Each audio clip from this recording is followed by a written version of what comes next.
And if you don't know where to start, it can be overwhelming, even paralyzing.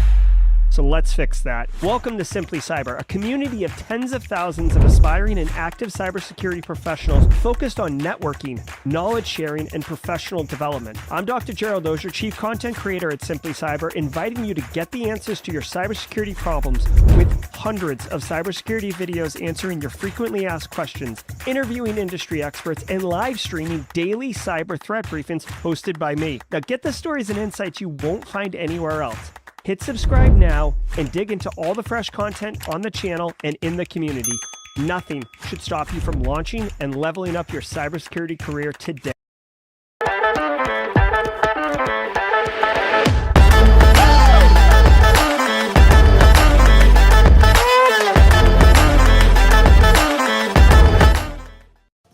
All right, what's up, everybody? Good morning. Today is Tuesday, May 7th, 2024. Welcome to episode number 616 of Simply Cyber's Daily Cyber Threat Brief podcast.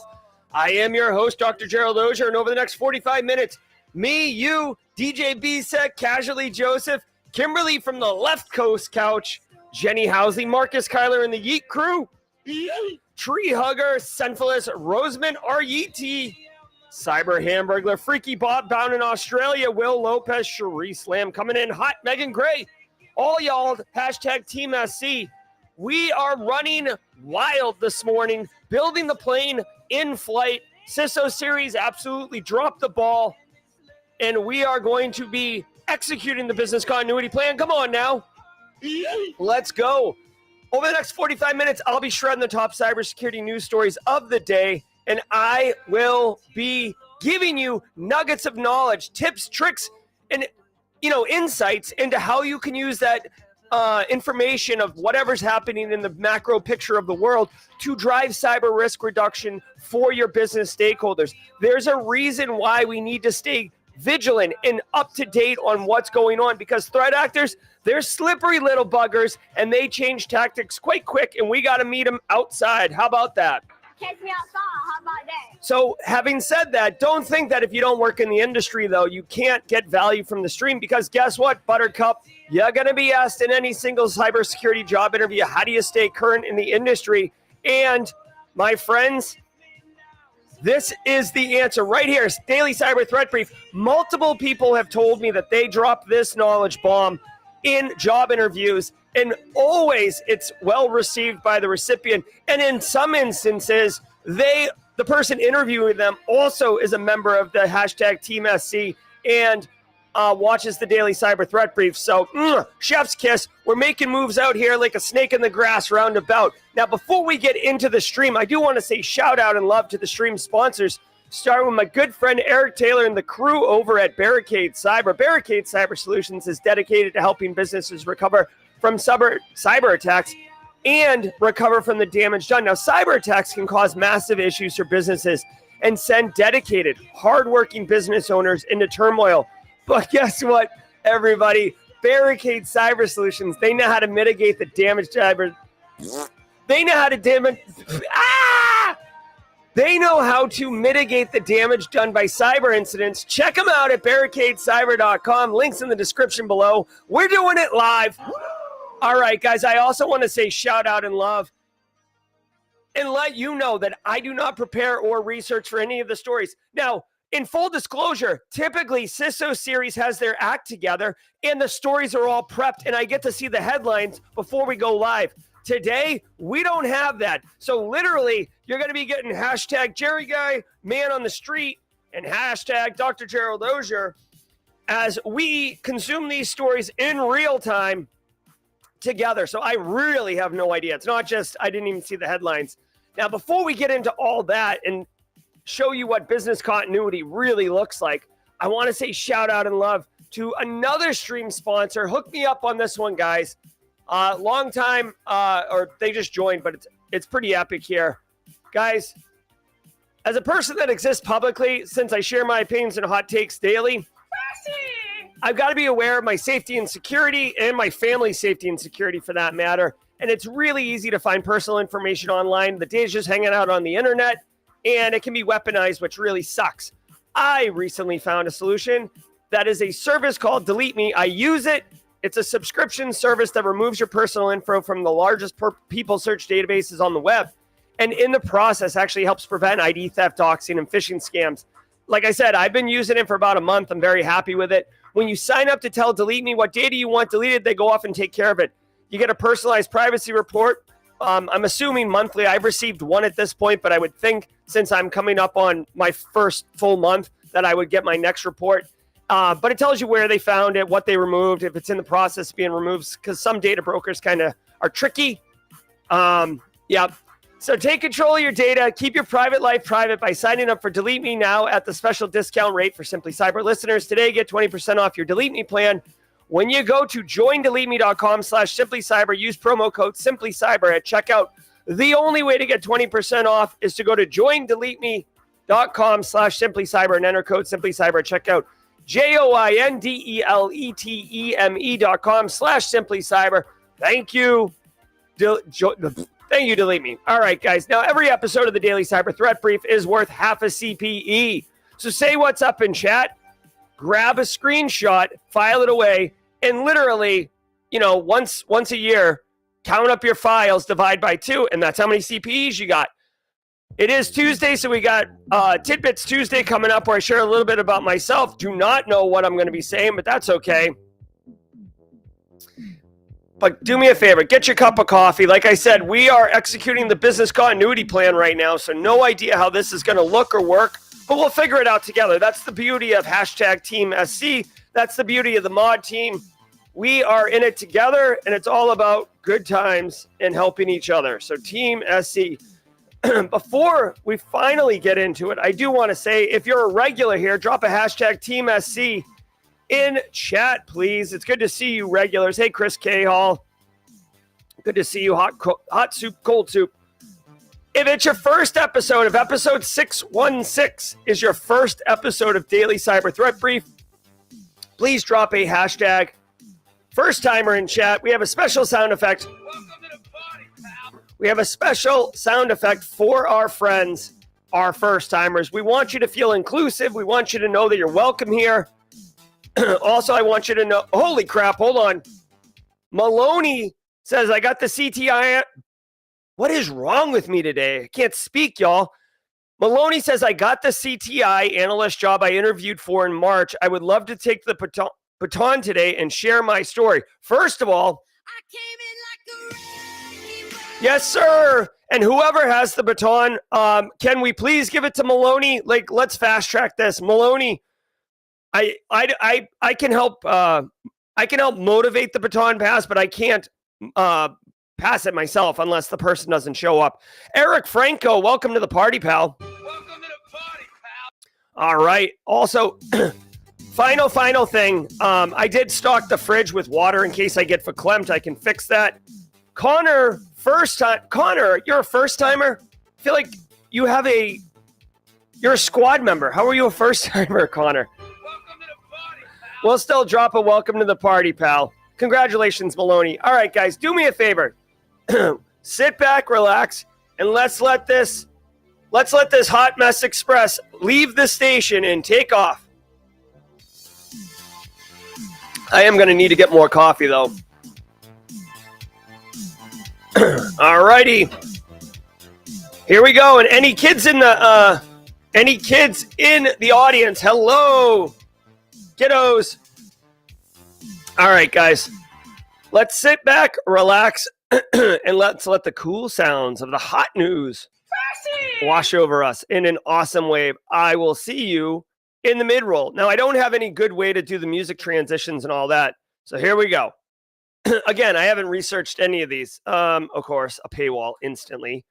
Can I let me do the chat GPT on this and see if it works. Is it going to do chat GPT on the paywall? Nope. Okay. See if I can make this pretty for you guys. There we go. These stories have been curated by our Eric Taylor, not a first timer, of course, Eric Taylor. These stories have been curated by your mod team, our mod team. So thank you, mods, for the quick response here, dealing with the CISO series Hot Mess Express. UK Armed Forces data stolen by somebody. British Ministry of Defense was targeted in a cyber attack, and the personal data of British military personnel was compromised. Hackers were able to access names, bank details, and addresses. No public attribution has been given, but suspicion points towards China. Payroll systems were disconnected from Defense Ministry's internal networks, and the Ministry of Defense took swift action, advises affected individuals. Okay, so check it out. First of all, if you are working in United Kingdom or you are a contractor of the United Kingdom Armed Forces, now they say Ministry of Defense, so I'm thinking this corresponds to the Department of Defense, large federal agency in the UK, and they had a major data breach. Now, it doesn't go into detail. What is this screenshot for? What is this? Okay, so I'm not sure. So I do look at mod chat while I'm streaming, and this is a thing. So anyways, here's the deal. A large federal agency, it's UK in this instance, but any large federal agency, OPM, hello, they can be breached. Now, it doesn't say whether or not this was like a leaky S3 bucket misconfigured, or if this was like 0-day leetnex hacks. Or the thing that I would like to tell you is, if you are involved in this data breach, it's your name, bank details, and addresses. You may want to keep an eye out, or advise, if you live in the UK, advise individuals around keeping an eye on their bank stuff, maybe freeze your credit. I don't know if they do that in the UK, but it's worth mentioning. Also worth noting, you could have been in the Armed Forces Ministry of Defense in the UK 20 years ago. They probably still have your data. They likely were not, purging data out. So don't think that it's for active duty people only. I do want to point out one thing here. This is like the bonus lesson learned for everybody. It says no public attribution, but suspicion points towards China. I do want to say, when you are talking about attribution, and this is more of the more you know kind of situation, when you're doing attribution, you use the TTPs, right? The tactics, techniques, and procedures of the attacker to see if there are similarities with other attacks or TTPs that you do know who they belong to, or you look at where their attack infrastructure comes from, or what kind of malware they deploy, or who's involved, or what language, or whatever. It's unless the threat actor straight up comes out and says, I did it, you can have high confidence, but you can't always be certain, right? So 99% confidence is very high, but you leave that 1% for someone simulating or emulating another threat actor in order to trick you. So in this instance, they say no public attribution, but points to China. So obviously, China does do a lot of espionage and stealing of data. China's been hitting on US and UK and Five Eyes countries a lot lately. So that would line up. Just because it's a Five Eyes country doesn't mean it's China. And the final thing I'll say, and again, this is the more you know. Thanks, squad members, for the more you know. It took me like literally 15 years to figure this out. So what I'm about to tell you is going to save you 15 years of heartache and pain. The reason that threat actors typically have different names from different security research and threat intel forms is because different threat intel groups will have different levels of confidence for attribution. Okay, so like say it's APT28 or it's Fancy Bear or it's like Nobelium or whatever the other APT28 names are. APT28 has a bunch of different names, quote unquote names, but each name is directly tied to some threat intel org, private or public sector, that is issuing attribution statements and analysis intel reports on that threat actor. So hopefully that makes sense. My point is, if Microsoft says that, hey, what does Microsoft call APT28? Give me a second. I want to make this example really relevant. They call it, it's like Forest Blizzard, okay? So APT28 is also known as Fancy Bear, is also known as Forest Blizzard, is also known as Strontium. Now, the reason they do that is because Microsoft might see an attack and say, hey, we have high confidence that this is in fact Forest Blizzard. Now, if they all said APT28, well then, if Microsoft says we have high confidence it's APT28 and FireEye or Mandiant says we have low confidence it's APT28, now you've got a conflict, right? And if you're just reading APT28, you're not able to discern which one is right? So now by having these different naming conventions, while it's confusing to you and I as security practitioners, the reason is so that we could say Forest Blizzard, okay, that's Microsoft. Microsoft has high confidence. I believe in Microsoft's intel. Then I have high confidence that this is in fact that. So that's just the little TLDR. Hopefully that answers or makes it clear for everybody. Yes, of course, Flaming Donkey's always in the news. APT Big Papa. That's right. All right, moving on to the next story. Google's AI now. Oh my God, I might have to get the water sooner than I thought. All right, hold on. I need a transition. What are we going to do here? That's how I transition stories. Google's AI plans now include cybersecurity. Google's new cybersecurity product, Threat Intelligence, brings Gemini, Mandiant, and VirusTotal together. Little known fact that Google owns VirusTotal. If you didn't know, now you know. All right, so let's see what ChatGPT says for us.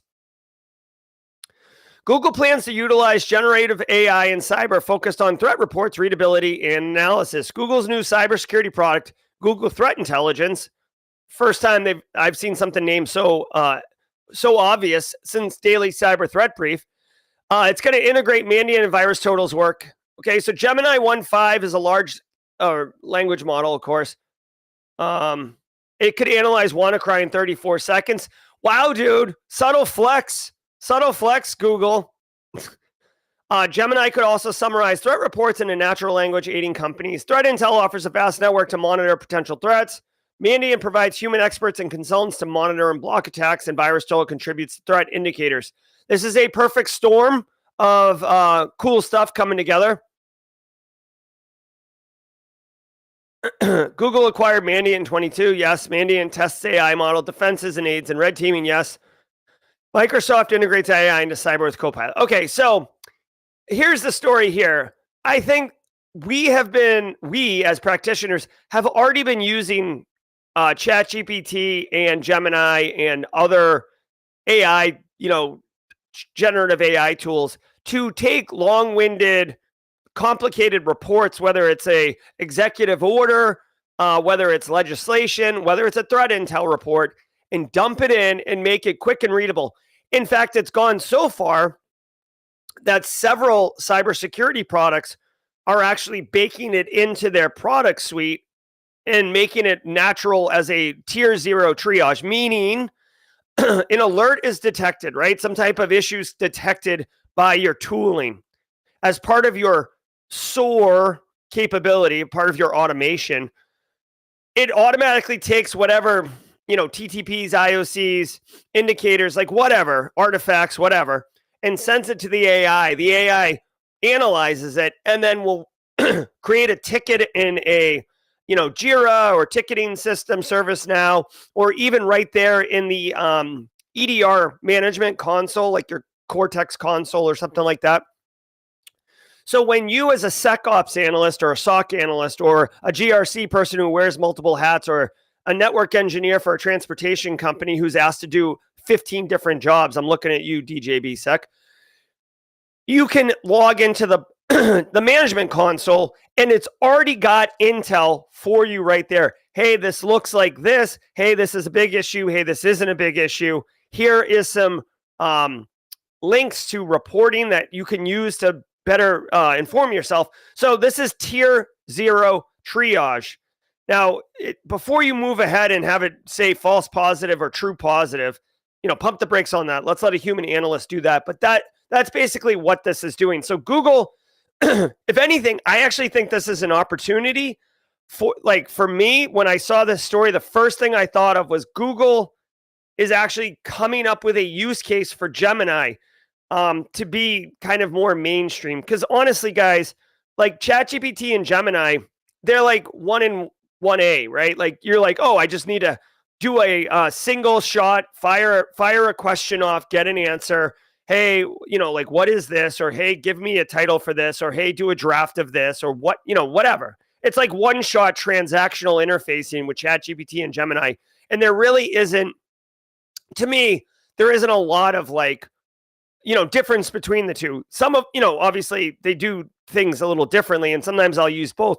But at this point, one of them isn't the king of the Gen AI roost, right? So I think this is an opportunity actually for Google to kind of brand Gemini as a more cyber-focused support tool for cyber practitioners. Big fan. Also, shout out to Mandiant. I had an opportunity to interview Gibran Ilyas, who's like a really, really senior Mandiant practitioner. He's like a managing director over like an entire region of the United States, yet at the same time is a like ninja practitioner who gets deployed on like the hardest cases. So cool, such a cool, that'll be in the TV show Late Night with Jerry, that interview, but super cool guy. All right, so good job, Google. Keep making that money. Great cash, homie. All right, next story. All right. Google simplifies two-factor authentication setup. It's more important than ever. Hey, can I just point out really quickly? We can do this in chat later, but if you're enjoying the show, and specifically, if you're enjoying the stories that we have curated versus the stories that we normally cover, you may notice that all of our stories are cybersecurity focused, which to me, I like quite a bit because that's what we're doing here. Let us know in chat if you have any feedback. I think, guys, this may be the watershed moment where we break free and start making our own podcast in the mornings, just to avoid some of the frustrations of the current workflows. All right, so let's do this. Let's see what Google's doing with 2FA. Google has simplified enabling 2FA for personal and workspace accounts. Remember, workspace is like the O365 over on Google, and personal is like, whatever. bruiseandhacks@gmail.com and treehugger@gmail.com. All right. So it's going to add an extra security layer, obviously. Oh, it's going to eliminate SMS-based authentication. Love it. Users with hardware keys can register FIDO1 or 2 creds for added security. Love it. I might get a UB key. Honestly, I think I'm ready to make that commitment. It's like getting down on one knee and opening the ring case, and there's a UB key in it. Will you be my hardware key? Okay. Workspace accounts may require passwords. Okay, sure. Disabling 2FA won't remove the second steps anymore. Nice. Little shady there, Google. Protecting myself from myself. And threat actors can bypass FIDO2 with man-in-the-middle attacks, now referred to as adversary in the middle. And Chrome is going to introduce device-bound session creds. Ooh. So, geez, dude. This story kind of buried the headline. Okay, so let's cover all the things that you need to know first, and then I'll spend a minute giving my oh my God, pants off attention to this final bullet. Google, you minx! Holy mackerel! But that Hansel's so hot right now. Okay, so let's cover the first stuff so we can plow through that and get to the All right. So basically, I have been, banging on the desk. All of us, #Team SC, have been banging on the desk for what feels like years. Enable 2FA by default. Ann Neuberger, National Security Advisor, yesterday saying, oh, we've got to put in best practices. MFA. Yeah, no kidding. 23andMe roasting their own customers because they didn't have MFA. Could have required it by default. All of these attacks. Brosif. You need MFA. Google finally saying, listen, we're not only going to require it, which is what they've already been doing, but we're actually going to start addressing the real threats that are out there. This to me is so informed on staying current on the current state of threat. Guys, Redline Info Stealer steals session tokens. Okay, so even if you have a wicked good password in 2FA, if there's a session token, they steal it, they might be able to log into your session without having to do creds and all that. SMS text messaging, not that SIM swapping is considered like trivial, but we've seen multiple instances of T-Mobile employees being offered $300 to be complicit in a SIM swap compromise, right? So it's out there. So, hey, guess what?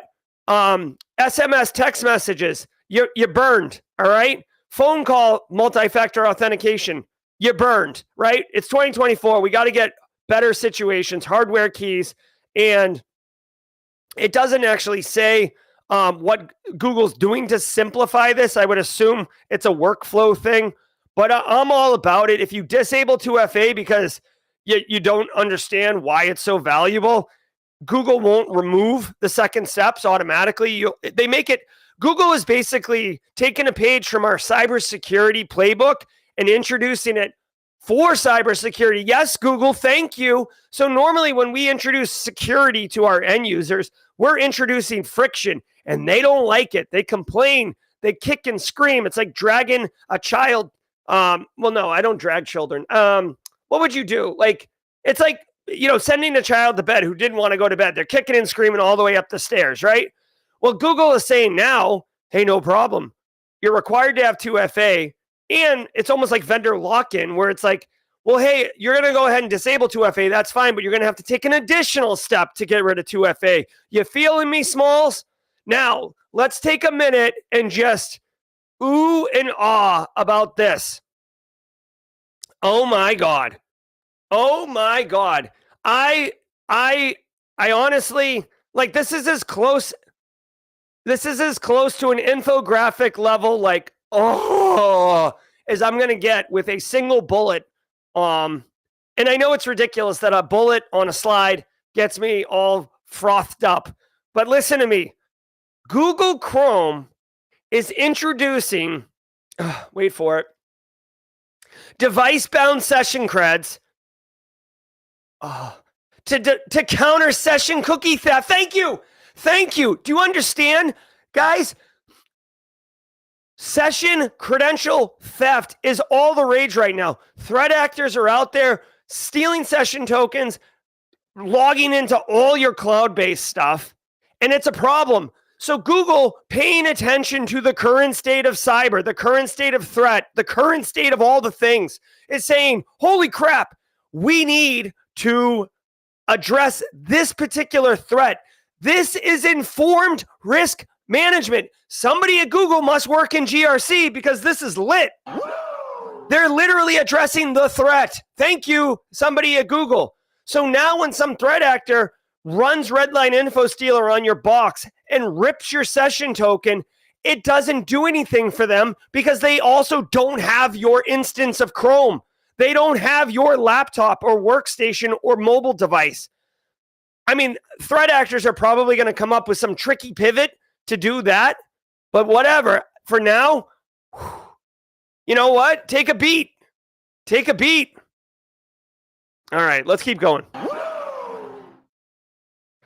Ooh, Lockbit C-Site comes alive like a zombie to tease new police announcements. Oh my God, Lockbit. Regulators! Mount up. Oh my God. I got to do a puzzle right now. What are we doing here? Use the arrows to rotate the object in the face of the hand. What? Use the arrows to rotate the object to face in the direction of the hand. There's no option. Oh my God. Oh, I see. Jeez. Hold on. I don't, I'm human? Hold on 1 second. I got to figure out how to do this stupid thing. Okay.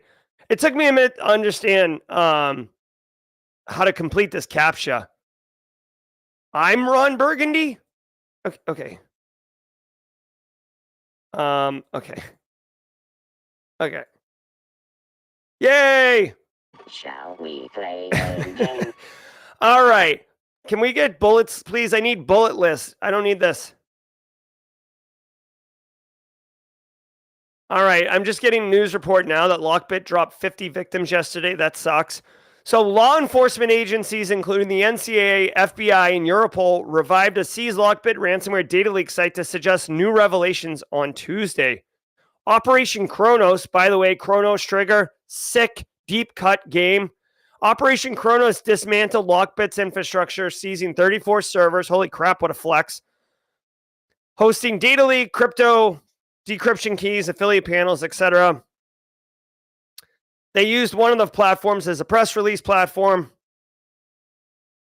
They were going to reveal Lockbit Sup, the guy behind it. Law enforcement... oh, come on. What are we doing? Oh, so Lockbit... okay, so hold on. I'm sorry. I thought Lockbit came alive like a zombie.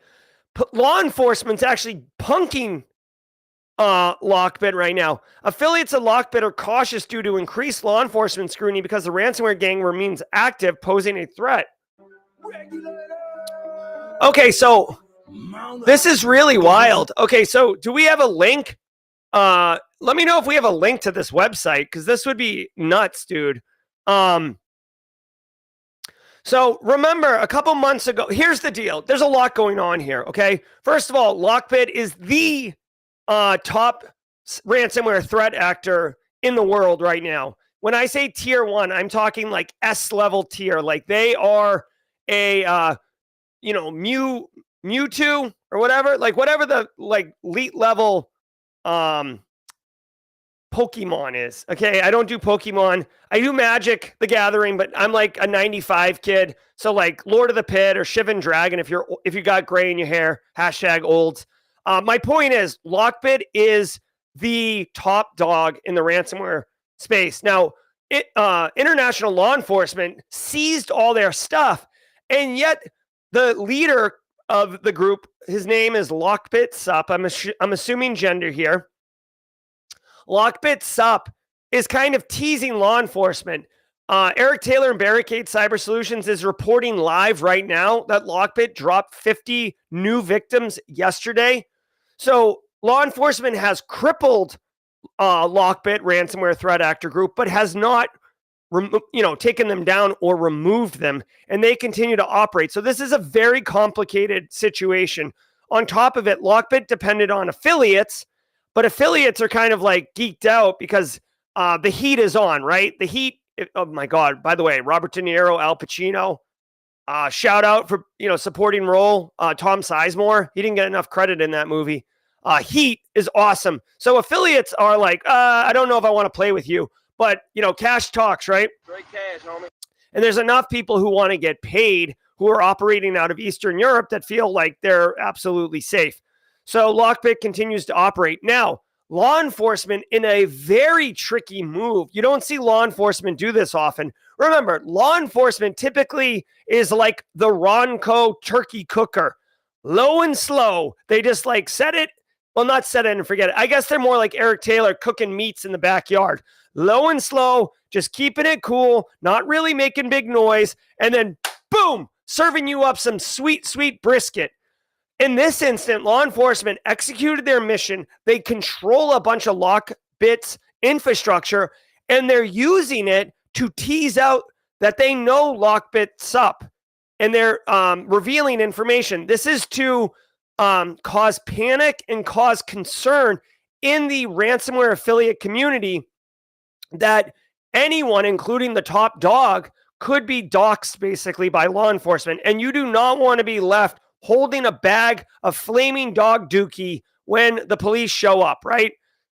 I actually just combined a bunch of metaphors that made no sense. So just bear with me on that one. But I will be interested to see how this goes. Also, in a year or two, I will love to hear a debrief or darknet diary of the lead agent on this task force and what they were doing, because it is unprecedented, as far as I know, to be like basically kind of taunting the threat actor, the leader of the threat actor group. This is like the Untouchables and Elliot Ness like dunking on the mafia and stuff, right? It's very open. It's very good versus evil. So we'll see where it goes. All right. We've made it to the mid-roll. No, Eric Taylor, Connor. Catch the opening intro. Eric Taylor and the crew at Barricade Cyber. Eric's a mod in the organization in the community, as well as Chief Forensic Officer at Barricade Cyber. All right, guys, guess what? We don't have to do any mid-roll today for CISO series. So let's just jump right into the good stuff.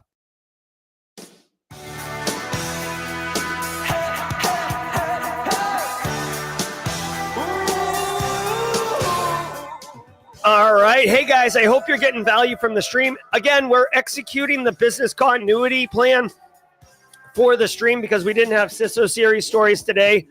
I do hope you're enjoying, basically the alternative version that we've put together for you. Great stories. I'm loving all the cybersecurity stories. Thank you so much, stream sponsors, Barricade Cyber, Delete Me, and Antisyphon Training. James McQuiggan with the super chat. Best friends. Yep. Love it, love it, love it. Thank you so much, James McQuiggan, and all you new gifted sub members. I just want you to know I heard this song at a Mrs. Auger and I ate lunch at a Greek restaurant with an outdoor sitting area, and this song came on while we were eating. I was like, hashtag Team SC. So do me a favor, hit that like button, help others find it. Really quick, I want to tell you about Antisyphon Training. Antisyphon Training is disrupting the traditional training industry by providing high-quality, cutting-edge education to everyone, regardless of financial position, offering their students the opportunity to learn skills, practice what is taught, and engage in a fun and inclusive community. Guys, if you love the Simply Cyber community, you will also love Antisyphon's community. They got training for days. Reminder, next Monday, John Strand is doing his active defense and cyber deception class. And then I just read yesterday as well, the following week, he's doing his SOC core skills class also. So you could get 2 weeks of training from a SANS level instructor for $0. So don't sleep on that. ChatGPT with a year and a half. Yeah, thank you. I love what we're doing here. Love having you in the community, ChatGPT. And, just having a good time. I myself am a hashtag Team SC squad member. So love it, love it, love it. All right, guys, let's talk a minute about the Simply Cyber Community Challenge. The Simply Cyber Community Challenge is straight up where it's at for building and blowing up your professional network. Now, I forget who has the baton. But I would love to pass the baton to Maloney. Maloney, if you can, if anyone, whoever has the baton, let me know if in chat if you have the baton, and then we could pass it. I would ask or recommend that we pass it to Maloney. Maloney's got a great ask and a great story to share. Team BSEC, LOL, member for 21 months. Thanks so much, Team BSEC, guys. As always, go to LinkedIn and search for the hashtag Simply Cyber Community Challenge and connect. That is one way that we crowdsource our network and help each other. Oh, thank you, Space Tacos. It's funny. I'm Base Case is actually the very first squad member. I didn't realize I had to join the squad, so I was kind of late to the game. All right, so hashtag Maloney. Maloney, you got it? Need you to confirm it. All right, guys, every day of the week has a special segment. Today is Tidbits Tuesday, where I share a little bit about myself. What do we got? I don't know, guys. What's something about me that I can share? Let's do the la la la is what I think.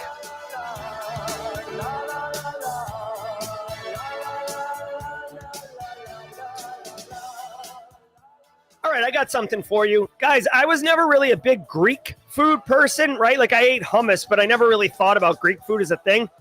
I'm kind of like low-key into Greek food a lot now, like Moroccan bowls, falafel, pitas jammed up with all this fresh food, like fresh ingredients. Yum, yum, yum, yum, yum. And I don't know if you guys have these where you are, but there's it's like a chain restaurant, but it's wicked fresh, wicked delicious called Kairos. Kairos, Kairos.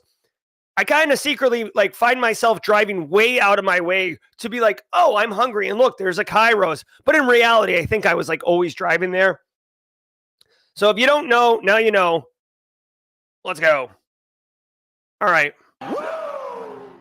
Next story. Hold on. What do we got? What is this?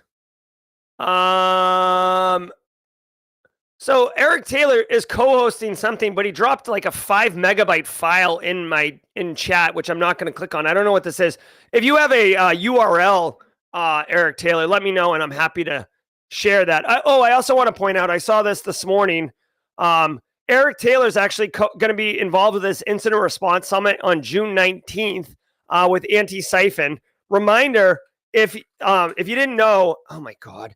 If you didn't know, on simplycyber.io, there is a calendar of events at the bottom of the website. Computer, there's a calendar of events at the bottom of the website. What are we doing here? Come on.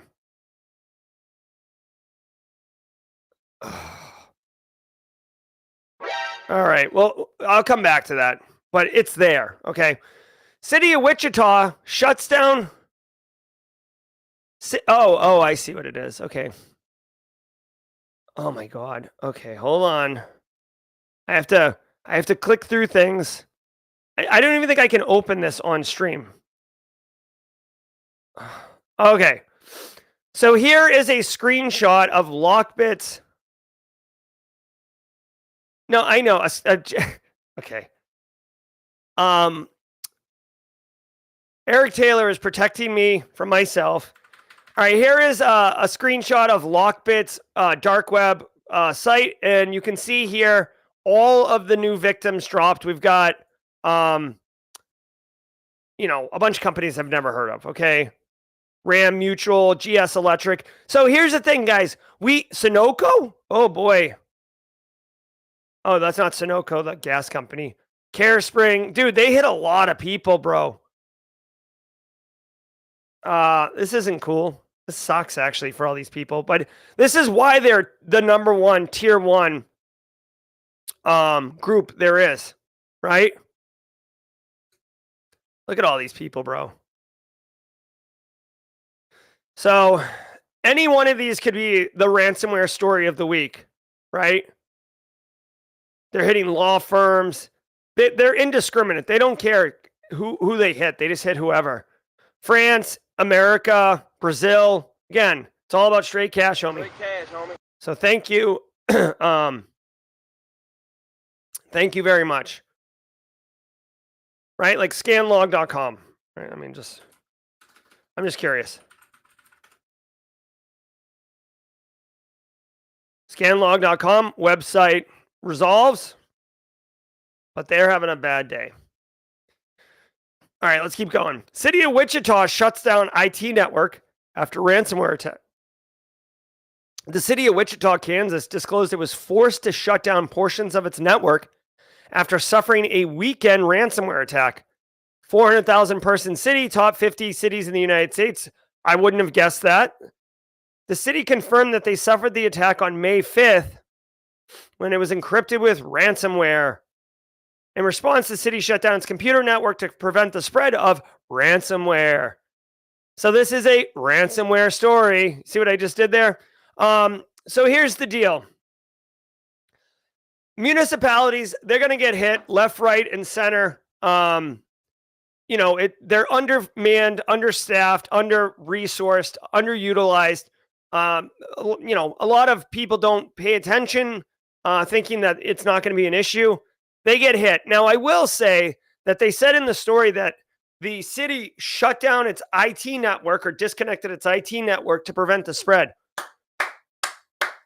Bravo. That is a really difficult decision to make for CIOs and CISOs, honestly, because when you cut off the network, you can start messing up business operations, right? Especially, guys, you shut off, like, let's say it's healthcare and, remote rural facility is running telestroke over the internet and you cut off their internet to prevent ransomware. And now all of a sudden someone walks into the ER and they're presenting stroke and they're like, I can't help you. That's serious. People could die.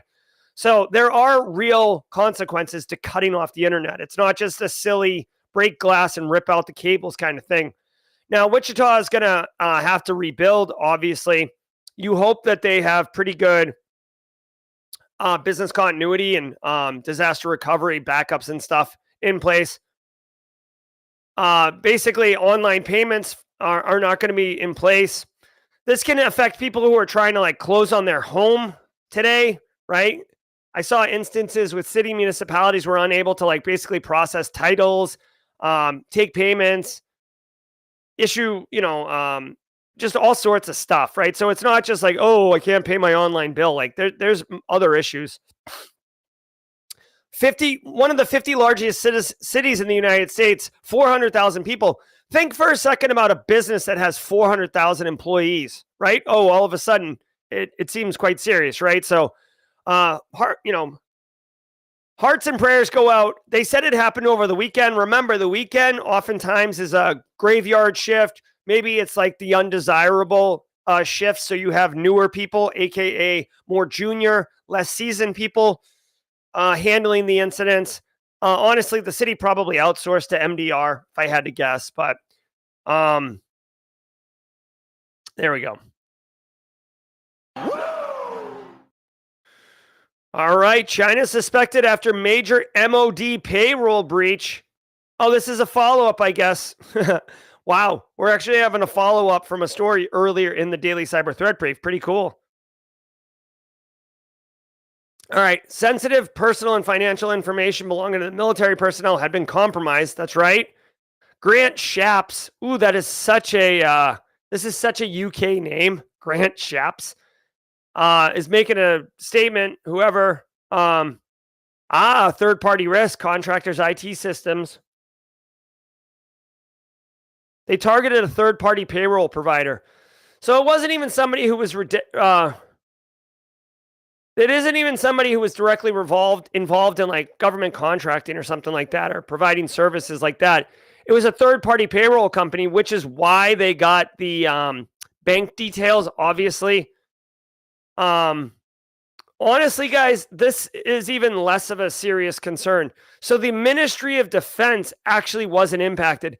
It was a third-party payroll who was executing payroll for the Ministry of Defense. So think for a second, whatever company you work at, right? Whatever, like wherever you work today, whoever you are, wherever you work, your company doesn't want to run payroll in-house because it's a small business or whatever. So they just outsource it to ADP or one of these payroll, QuickBooks, whatever, and they run payroll, right? No big deal. My business runs payroll and it's outsourced, right? I don't have time for payroll. I don't know anything about payroll, so I outsource it. So when that third party gets breached and they say, hey, everybody who does business with us, their data was compromised. The story says Ministry of Defense payroll, but literally whoever that company is that's running payroll, every single customer of theirs was potentially involved in the breach as well. You picking up what I'm putting down? So the story is kind of a little misleading because yes, it's Ministry of Defense, but it's not the Ministry of Defense's cybersecurity that was compromised or their, defenses. It was a third party who basically is taking action on their behalf. They're probably taking in a data feed via, APIs or some type of like file push weekly or bi-weekly of people in hours worked in salary or whatever. And that's all. That's how these payroll things work. They push files, they pull files. That's what's up.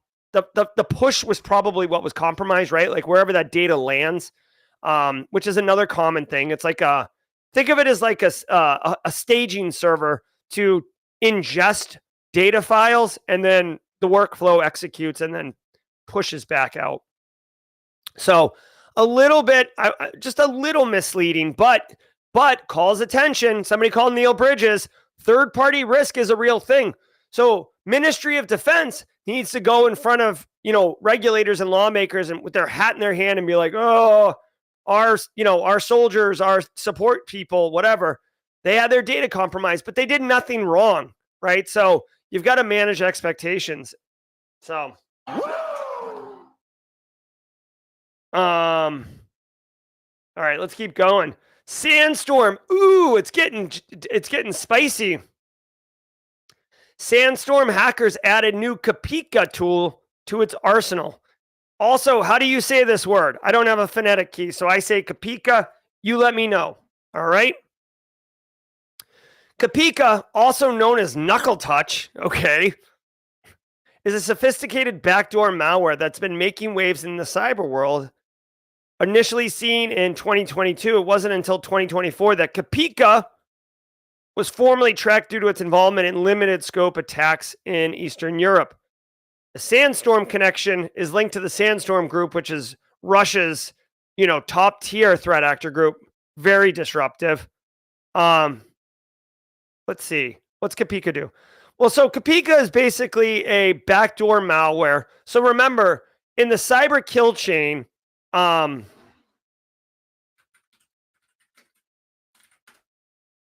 me get you an image. Stand by for an infograph.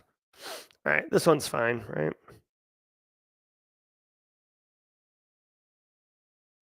Okay, so in the cyber kill chain, going from top to bottom, you do recon first, right? What are we targeting? Find a weakness, choose the right weapon, deliver that weapon, and take over, right?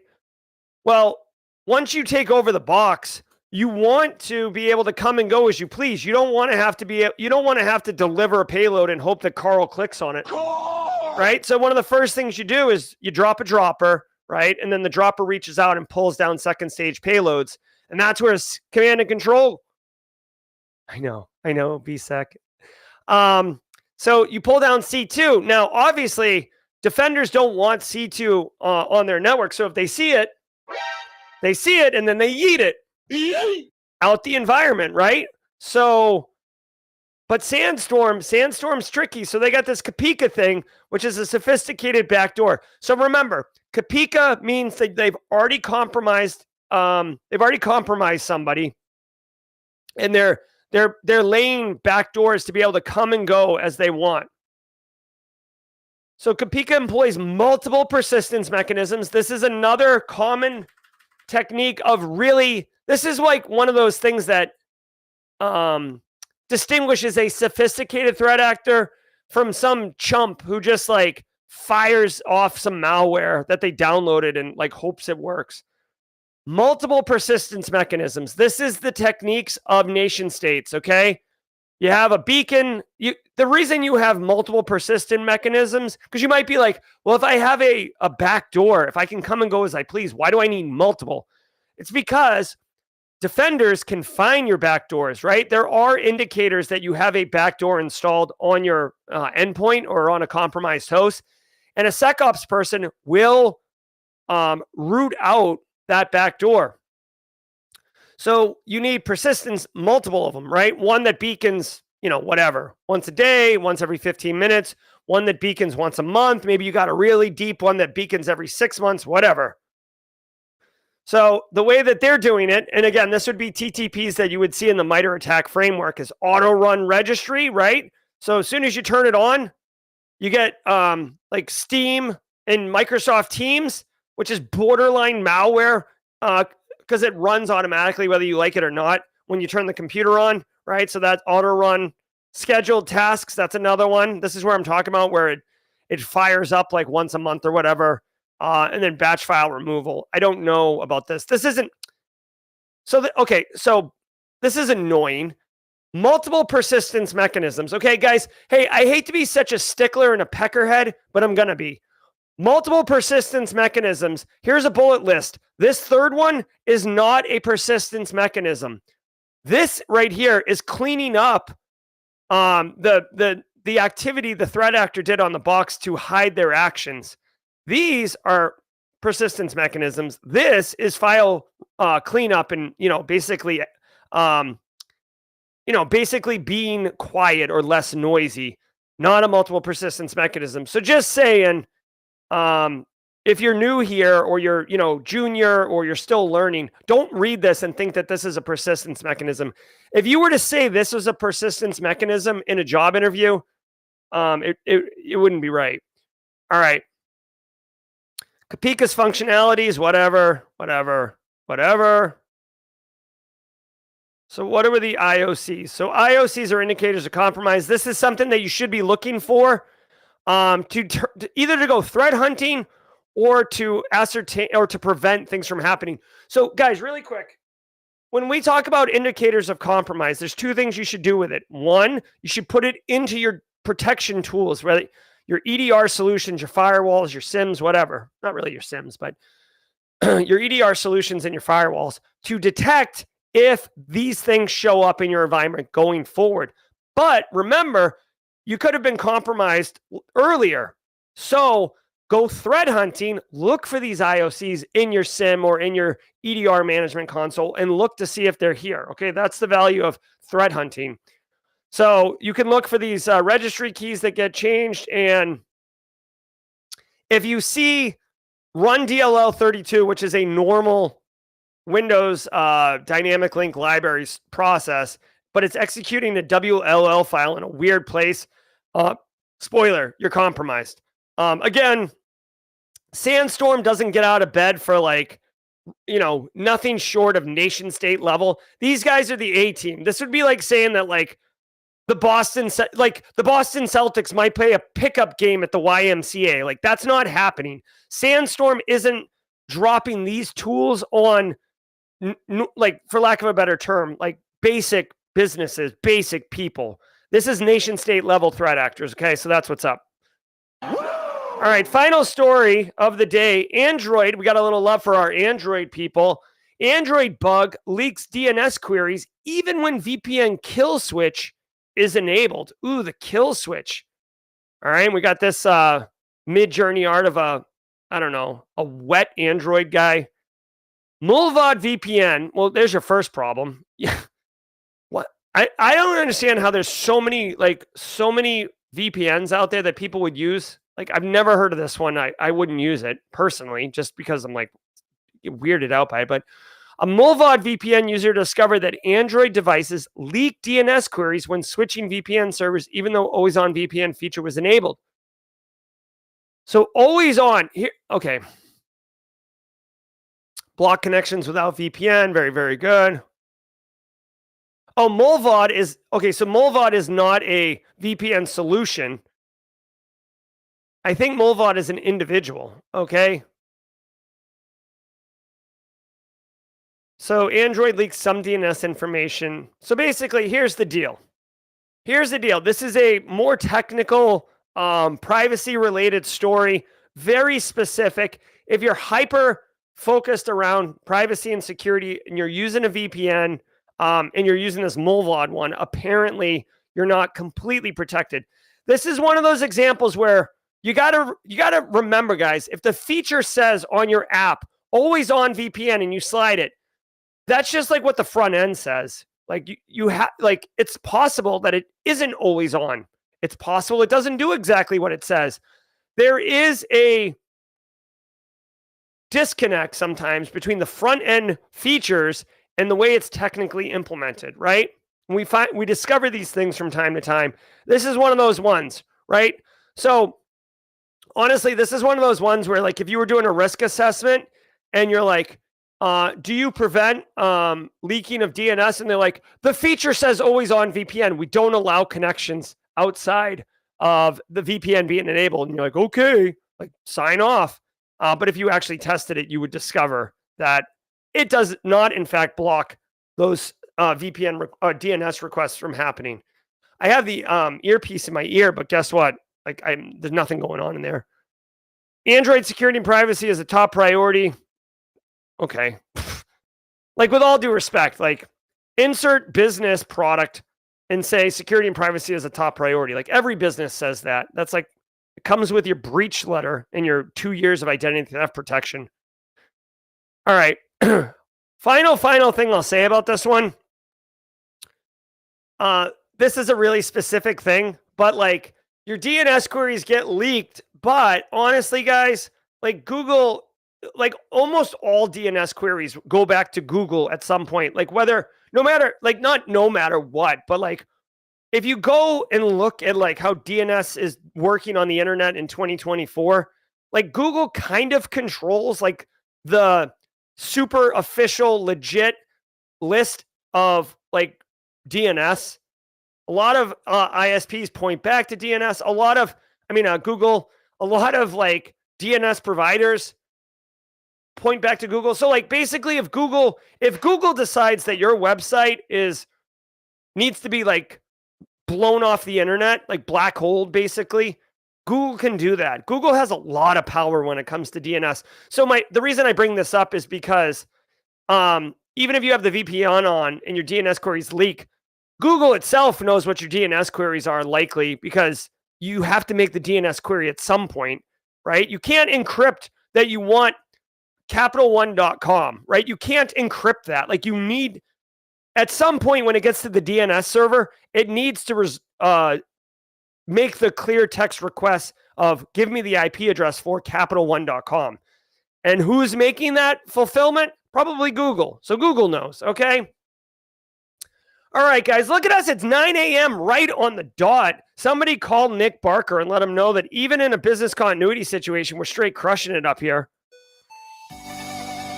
All right, guys. Hey, I hope you enjoyed the business continuity version of the stream. Before you go, I just want to remind everybody, we've got 2 Cyber Chicks premiering tomorrow, Wednesday, May 8th. 2 Cyber Chicks right after the AMA stream. It's going to be all about good times. They have Joe Hudson, the legend and rapper, and just a really cool dude, Joe Hudson, coming in strong on the stream to talk about shaping young minds and defending cyberspace. Joe's got a great story. Maloney, we look forward to your Simply Cyber Community Challenge threat brief.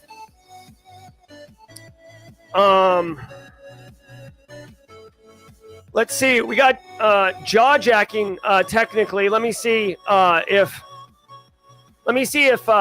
typically Eric Taylor comes in. We've been kind of like we've been in flux with the jaw jacking just because there's a lot going on. But guys, hey, if you enjoyed the stream, do tell a friend. If you didn't enjoy the stream, tell me. So let's go really quick while we're just sorting out the jaw jacking. Let me know really quickly if you enjoyed the stream today. I don't know why my calendar of events isn't coming up. It's actually quite frustrating. Yes, there it is. Okay, so just remember, simplycyber.io, we have this calendar of events, and you can see here, 2 Cyber Chicks tomorrow, AMA all week. I don't know why BSEX AMA on Thursday is not there. We got GRC Study Hall with Chris Whitlock up in here. Chris Whitlock's in chat right now. He runs the GRC Study Hall if you're looking to do that on Wednesday nights. Simply Cyber, Daily Cyber Threat Brief. I'm going to have US Cyber Team on Thursday, and then Slay Security Plus Thursday night if you're looking to slay your Security Plus. I'm Jerry from Simply Cyber. Holler at your boy. Let's pivot. If you want to hang out for a few minutes, let's do it. Otherwise, be well. Until next time, stay secure.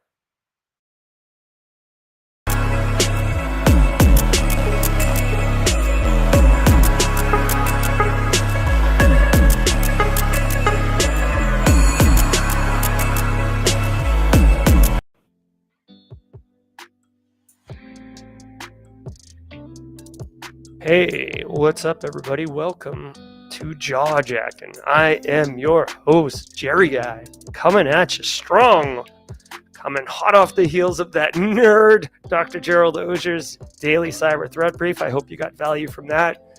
If you're new here, basically the next 30 minutes is just open forum, chill. You got questions, what certs to get, where to get training, what's hot, what's not, what's popping, what's not dropping. Ask the questions. If you just want to high five and hang out and talk Simply Cyber community business, we can do that too. Maloney, how do I grab the baton? You've got the baton, Maloney. There's actually no physical baton. It's just it's a construct. Just Maloney, go on to LinkedIn. First of all, share your name in chat so people know where to find your LinkedIn post. But Maloney, go on LinkedIn. and post your cyber story. Share how you crushed that job interview and got the job. And then add the hashtag Simply Cyber Community Challenge. Let me show you. See this right here, Malone? Oh my God, bro. See this right here? Make a post on LinkedIn and use this hashtag. And if you can, tag me at Gerald Auger PhD, and we'll amplify the heck out of it, okay? Coffee was good. So Chris Whitlock's been using Delete Me and loving it. Thanks, Chris Whitlock. I enjoy it too. The new logo is good, guys. Hey, so check it out. Actually, this is a great thing for the Simply Cyber community. Also, I think I saw someone say, hey, Deb Wigley. If you can, say hello to Deb Wigley, Black Hills InfoSec community manager and phenomenal human being, I might add. Always a fan of Deb Wigley. Okay, so check this out. I have a meeting with the graphic designer on Thursday, May 9th to talk through it.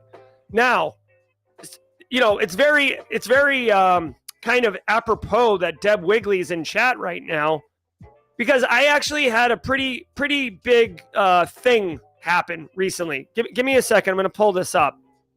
Now, many of you may know that Simply Cyber has a logo, right? Obviously. Where's my logo? Right, we got this logo right here. I've had this logo for some time, and I was looking to do a refresh, right? Let's refresh all the things and see what happens. And this logo here, is this it? So we had this logo, and there's a bunch of other things with it. Right? There's like a jaw jacking, a daily cyber threat brief. It's all kind of cohesive.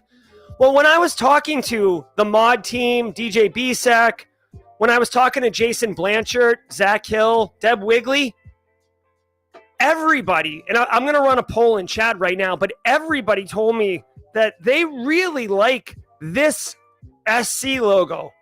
They like it more than this SC logo. Like some people said, I don't even see the SC. People are like, I like this one, Jerry. Okay. So I want to run a poll, because I'm going to tell you, I'm having the call with the graphic designer, and I'll start the poll, but I'm going to tell you what I was going to have a conversation with him about and get your thoughts on it, right? Old SC or new SC? So I'm going to start this poll. But here's my thing, guys. What I'm thinking about is keeping the old SC, right? But instead of like this gradient blue, going more with this kind of like very clear two-tone, so I can have like definitive brand colors for Simply Cyber, right? So it would be this logo, but it would be more of like this color scheme. Let me know what you think, because I want the color scheme, because basically it'll allow us to have the other kind of properties of Simply Cyber, have that same color scheme, and make it very clear that it's us. Here, I'll see if I can find the other things. It'll make sense in a second. Oh my gosh.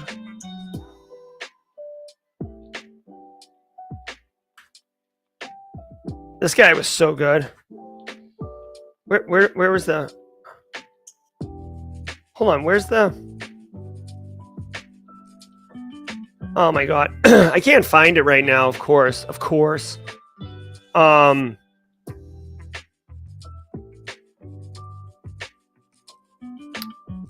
Anyways. Hold on, does this work? I'm sorry. I'm trying to do this live on stream for you guys so you can see the so you can see the actual new graphic, like the suite of graphics. Oh, here we go. Yes.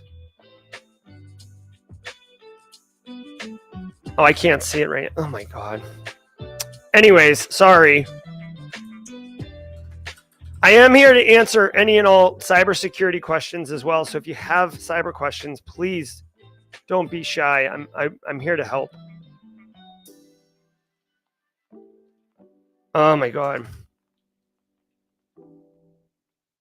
Well, I can't find it right now, unfortunately, and watching me goof around. Wade is in chats, wading through logs, everybody. Another member of the Black Hills community. Let me show you this. He's got a, there he is right there. This is this guy. What's up, Wade? Hello. He's doing a thing, threat models, landscapes, and profiles. Oh my, you can go to antisyphontraining.com and get information on that training with him. All right, so looking at the overwhelming votes, we've got 100 plus people voting right now with an overwhelming 80+% liking the old one. So, okay. So I think we're going to have to go with the old. So I was going to talk to the graphic designer about that.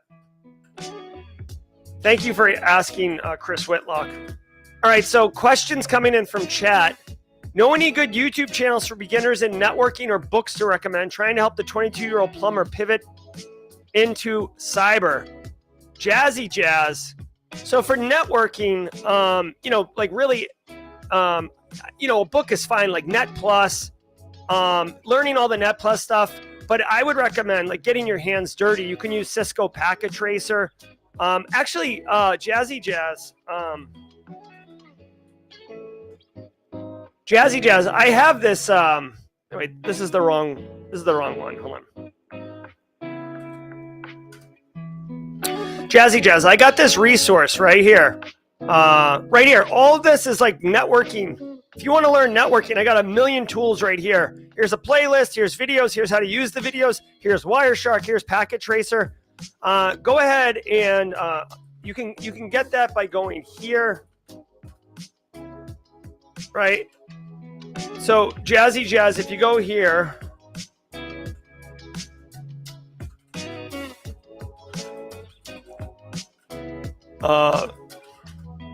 there you go. All right. Next question coming into chat was, what is my preferred VPN and why? So I like Proton VPN.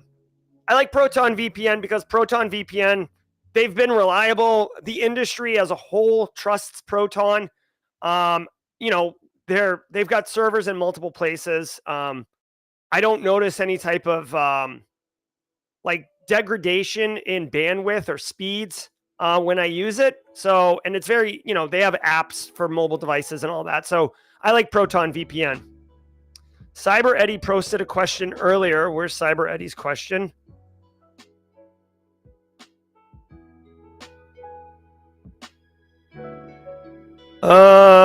Cyber Eddie, can you post it again? Or else I'm going to just have to like chew through here. I'm kind of, Kimberly and Jenny Housley are usually very, like, they're the ones who are typically grabbing the questions and throwing them in mod chat. And I think Kimberly's definitely at RSA, and Jenny Housley, she's just busy right now. I don't know where she is.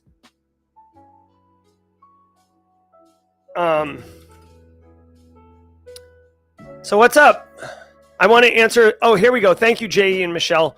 What if the VPN companies made their own DNS servers to provide DNS to their traffic and just updated by requesting names to Google servers recursively, like a DNS proxy?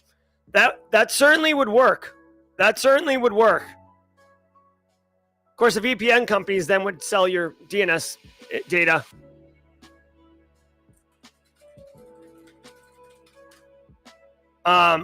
Cisco's site is great with Packet Tracer. Yes, Flakinator, 100%.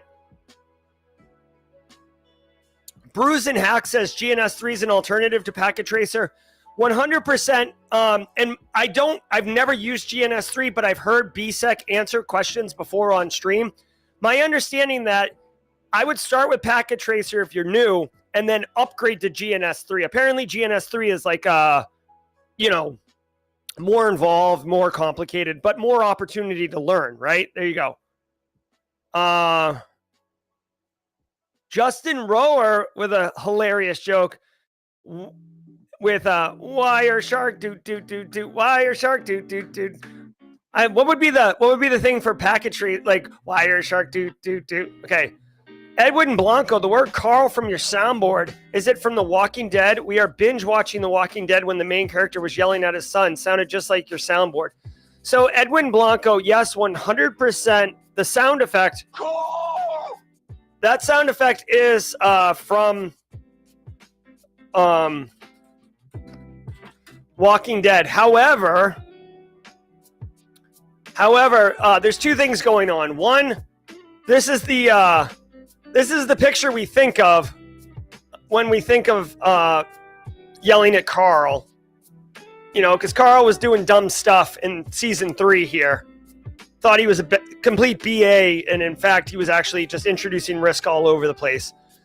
Second of all, this Carl sound effect, that's actually more, that's Rick when Carl like gets taken by, or I'm not gonna ruin anything for you, but that's Rick flipping out.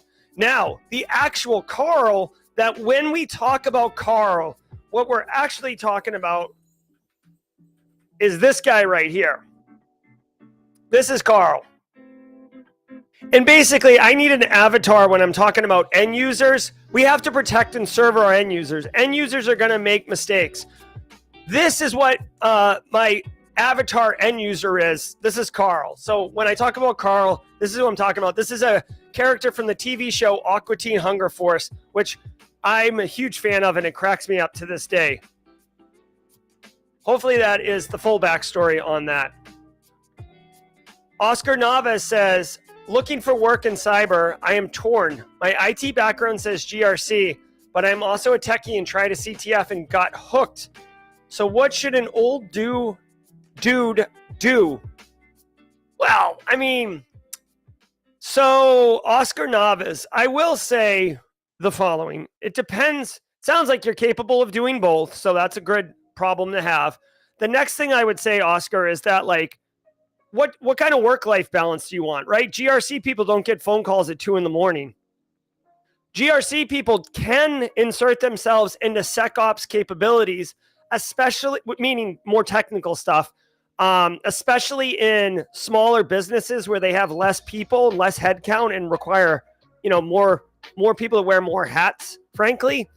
You can get a good job in GRC or SecOps. I would not say just because you enjoyed a CTF that you would want to do SecOps work. That it's not exactly a one-to-one correlation, but you know, it's really a question for yourself. What's going to fill your cup, Oscar? Me personally, I did GRC my whole career, but I had to do SecOps work at multiple businesses. I'm in the email security platform doing phishing policies and quarantining phishes, and I'm in the EDR management console doing threat hunting and detection tuning. So, and when I say small business, I'm talking about, you know, $750 million annual revenue, 1,500 employee company. Like, that's a mid-sized business that doesn't have large InfoSec staff. Okay. Hopefully that answers your question, Oscar.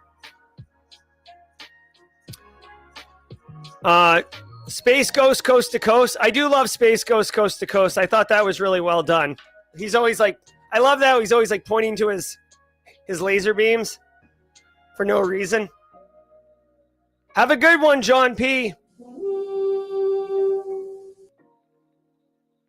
Casually Joseph's in the hizzy. Leo Nunez, regarding tunnel vision, the VPN vulnerability, I don't consider it a vulnerability. Your traffic is still protected. DNS queries were never protected by VPNs. Exactly. Leo Nunez, nailing it. Can we get this man a prize?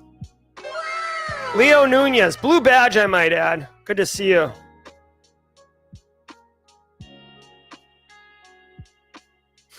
All right. So Will Reed's in chat. Good to see you, Will Reed. Will Reed, I sent you an email, by the way, the other day. I haven't checked my email today, but I will tell you, I really enjoyed Walking Dead. So here's a bonus tidbits Tuesday. I'm not a big gore horror fan. I don't like that type of stuff, but I do like psychological. I do like intellectual stimulation. And Walking Dead, while there is zombies, we all know that the actual compelling storyline is the human on human action. Have a good one, Oscar Navas. Thanks. Joseph Deher, good to go. We're going to go for 10 more minutes, y'all. Connor says, should someone new to the IT field go into small business or a big one? I mean, again, it depends. I mean, a big business, here's the benefits of both, right? So a big business, you're likely to get a bit more process, a bit more focus, a bit more structure, and a bit more money. A small business, you're going to be thrown into the fire and, have to duct tape and bubble gum stuff, and you're going to learn it a lot. Personally, I guess I like the small business personally because hey, spoiler alert, this is something that you'll never read in a textbook. This is something you'll never read in a textbook, and I guarantee you, people in chat who are hashtag the olds, let me know in chat if you agree with a hashtag preach or if you disagree with Jerry, you're full of crap. One of the landmines that you need to be careful with in your career in cybersecurity is basically getting pigeonholed. What I will tell you is if you go to a large company and they're like, hey, we need you to do this specific thing. We need you to manage the RSA Archer GRC policy instance. That's your job. You're like, okay, I can do that. And then you do it. And you don't get access to anything else because you're doing that one job. Then when you try to pivot away, two things happen. One, they're like, you can't pivot away. They won't say this to you explicitly, but this is what will happen. One, you can't pivot away because you're the only one who knows how to do that. And two, you don't have skills doing anything else because you've only been doing that. So you're less valuable as a resource on the open market. And you will get pigeonholed and you will get screwed and you will be really unhappy, okay? I know people have been passed over for promotions that were way, way deserving because of this reason. And by the way, another, if you find yourself in this situation, one way to break free of it, which is what I have done, but it's a total pain in the... You basically have to, for lack of a better term, agree to continue to do your old job while you take on a new job. That's the only way you're going to break free of it. You make management happy because they don't lose that capability, but you also do yourself a service by getting access to some other skill set and unlocking a skill tree. So be careful. That's a real concern in large businesses. In a small business, you need to do everything. They it's not an option. You've got to do it. Large business, you'll get pigeonholed and you'll get screwed. All right. Ooh, yeah, look at all these people. Stay in your lane. Hashtag preach. You'll become obsolete. Flakinator, all caps, preach. 100%. So this is dude, I got to tell you guys, one of my absolute favorite things of Simply Cyber and my ability to have this platform, and whether it's myself or BSEC or Eric Taylor or whatever, sharing this knowledge, anytime I can share something that you will not learn in a classroom or a textbook, you have to learn it in the field and you have to learn it over years. If I can share those lessons learned with you, it makes my day because I want to save you years of time and just learn. I feel like it's an obligation to share that information with you so you don't have to freaking be put through the same ringer that some of us went through. All right, MW still waking up. Flakinator, most of the career getting pigeonholed. Another thing, by the way, so you gotta be careful, right? I know in general, switching jobs every couple years in your early part of your career is going to be very valuable, is from a revenue or compensation perspective and for a exposure to different concepts and technologies and stuff like that. I'm not saying Casually Joseph needs to quit his job, but so a couple other questions coming in. Oscar Nava's going GRC. Okay. How do I message recruiters or employees without seeming too pushy? Dennis 6, what I like to do is provide value. Instead of going to them with a problem, hey, can you help me? Hey, can you give me an update? Hey, can you do whatever? Be like, for a recruiter,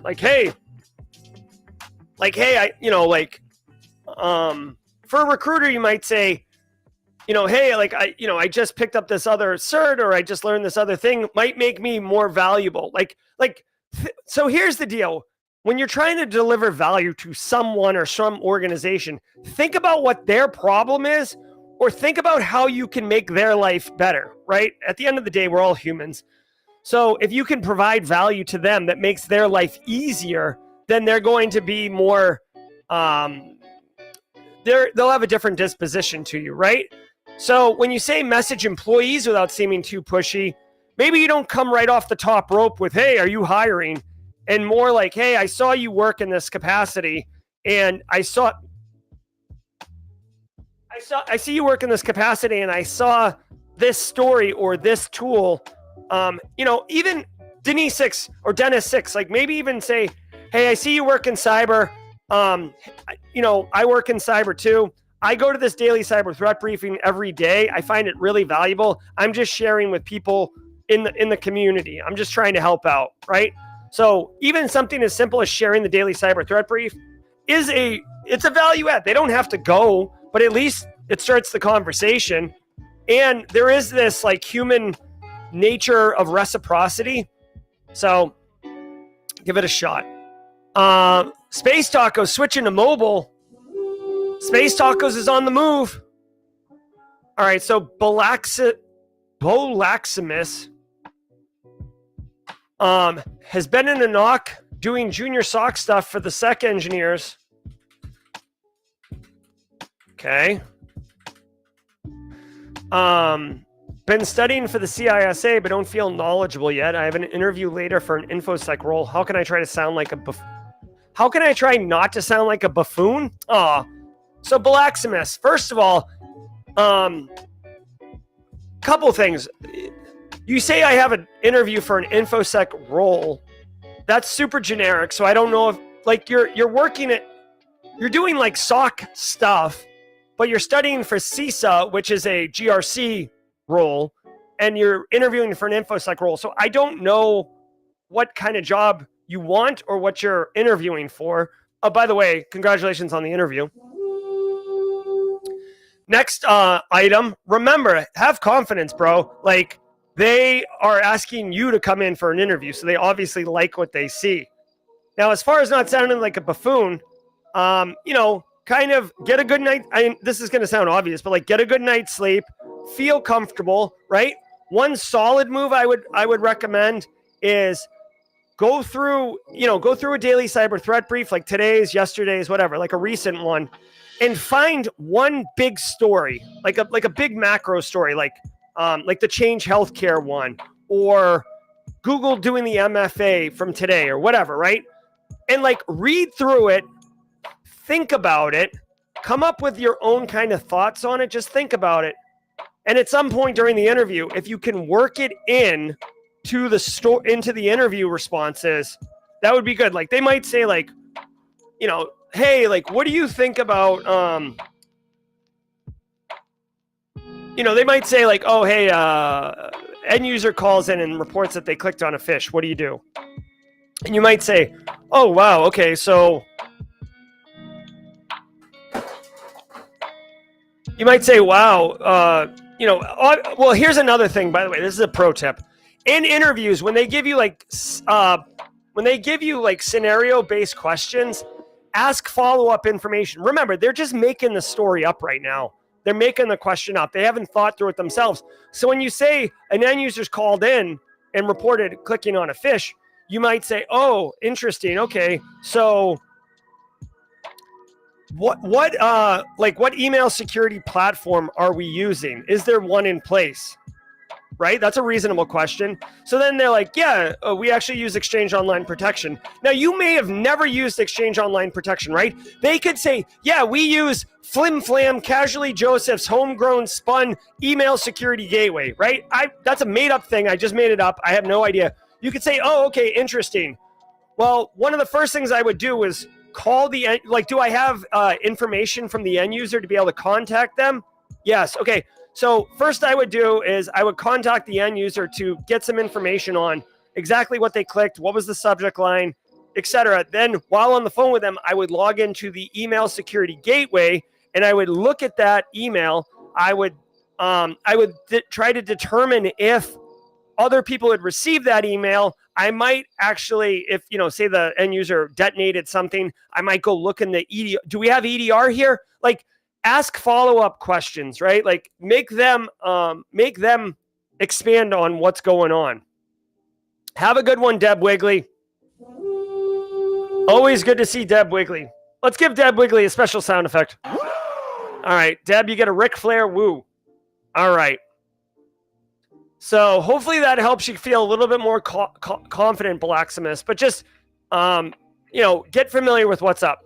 All right, so Emmanuel says, been an IT engineer for a long time and trying to be a cyber engineer.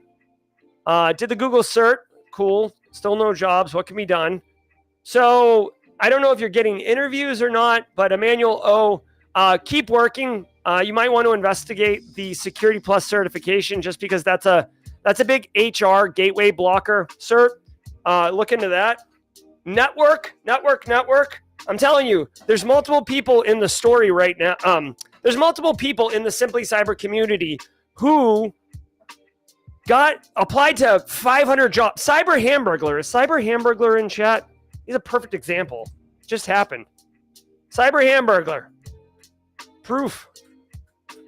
Cyber Hamburglar. It applied to 500 jobs. Got like no callbacks, right? Networked. 3 people and got a job. I can't promise you a job, but I'm telling you, network is literally the most valuable thing you can do for yourself. Okay. Also use ChatGPT to make your resume tailored for the job itself. Justin Walker wants to know, what's a security engineer do day to day? I'm SOC and I'm wondering about next career move. So security engineer, again, you could have a couple things. Typically an engineer means like very technical, hands-on keyboard. A security engineer, like when I think security engineer, here's what I think.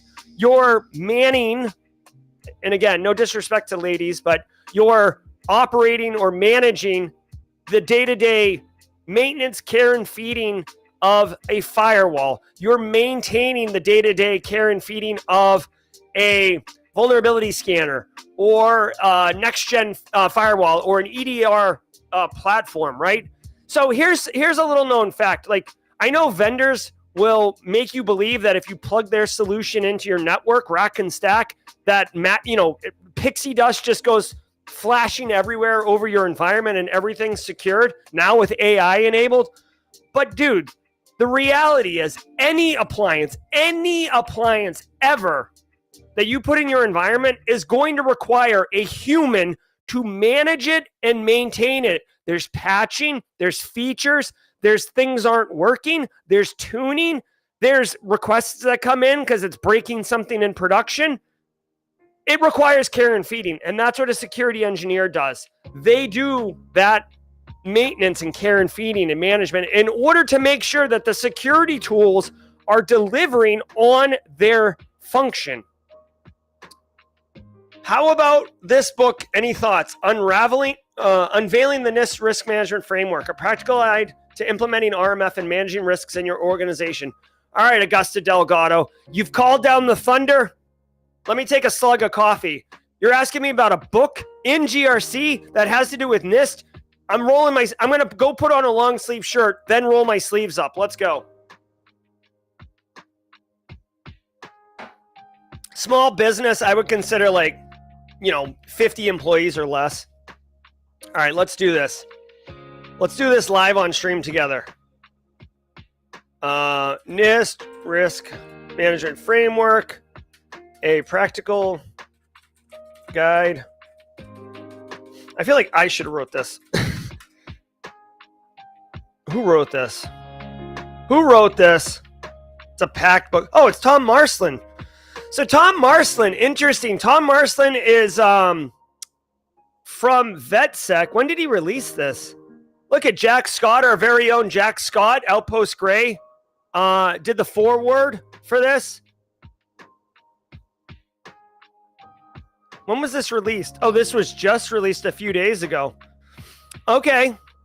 So, I mean, I can't speak to this. I will tell you, I know Tom Marslin, the author of this book. Tom's a good guy. So I have high confidence that this is a quality product. Let me see how he broke it out.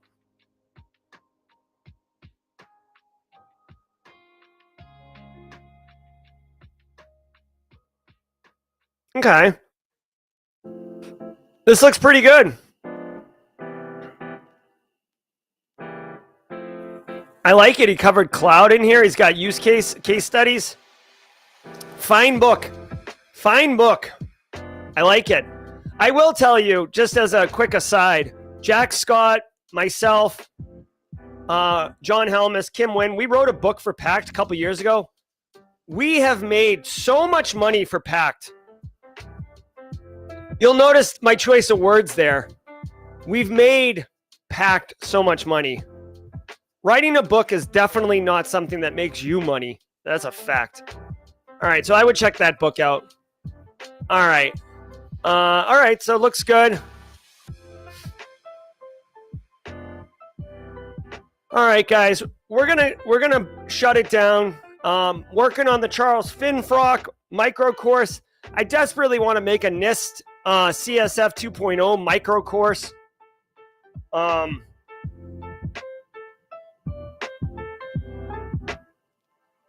Got to help Carrie with Cyber 101. Just fun fact you guys may not know, another Tidbits Tuesday. I don't scale very well, so when there's a problem with the Simply Cyber Academy, the email comes to me. So I've got to work through an issue there. Flakinator says book writing's easy, finding a publisher's hard. I don't know, man. I honestly, Flakinator, I respectfully disagree.